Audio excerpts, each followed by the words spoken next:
You're watching Outdoors Delmarva, which is presented by Gateway Subaru. Higher standards. Land preservation in Delaware is a big job, and it takes quite a bit of money. So when organizations like the Delaware Ornithological Society decide to use the funds raised during this year's Bird-A-Thon to help our friends at Delaware-Wild-Lands, the only thing to do is grab your binoculars and hit the beach. Thanks for having me out here, and I got a question for you. Where are we?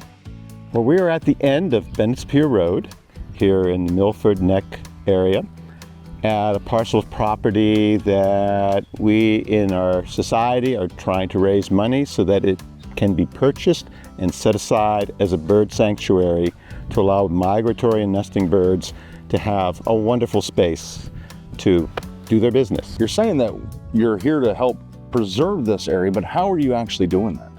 Well, this next week, Delaware Ornithological Society runs our annual Bird-A-Thon. And what we do is across the state, we form teams that go out, and in a 24-hour period, we try to count as many birds as we can.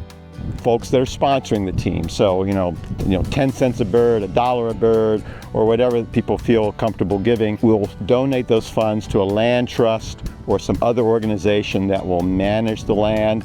It could be Delaware-Wild-Lands, Nature Conservancy, other groups. We've had state properties that have benefited from our fundraising.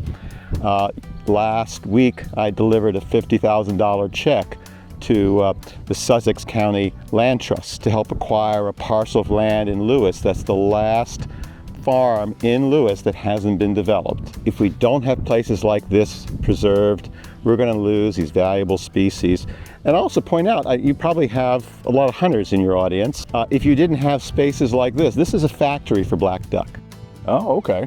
Because they will nest in the marshlands along the little winding creeks. It's also a fish factory because these estuarine, these tidal saltwater pools are where smaller fish can grow, and then that will sustain your population in the Delaware Bay.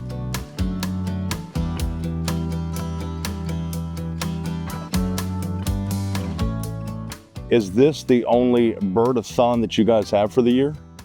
This is our major fundraiser for the year. We do one every year. We've been doing it now for about 17 years. Over that period of time, we've raised over $880,000 and preserved over 2,800 acres of wonderful landscape like this. How can people get involved for next year or really throughout the year? Well, you can actually go onto our website today, and really through the end of May or in the first part of June, you can make a donation. And there's a little menu item for Bird-A-Thon. It'll tell you all about this property, why it's important, and how you can make a contribution.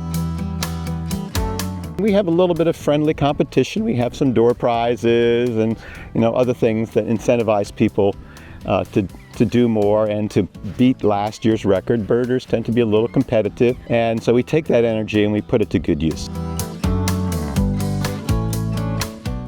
If you were to be invited into someone's living room and they said, give us your 15-second elevator pitch as to why what you're doing is important, what would you tell them? For our own psyches, we need to get out in nature. We need to experience wilderness. You don't have to fly to Montana or to Yosemite to experience wilderness. This is wilderness in Delaware. It has everything that you expect in wilderness. And so, to me, we're benefiting the birds, but we're ultimately benefiting ourselves.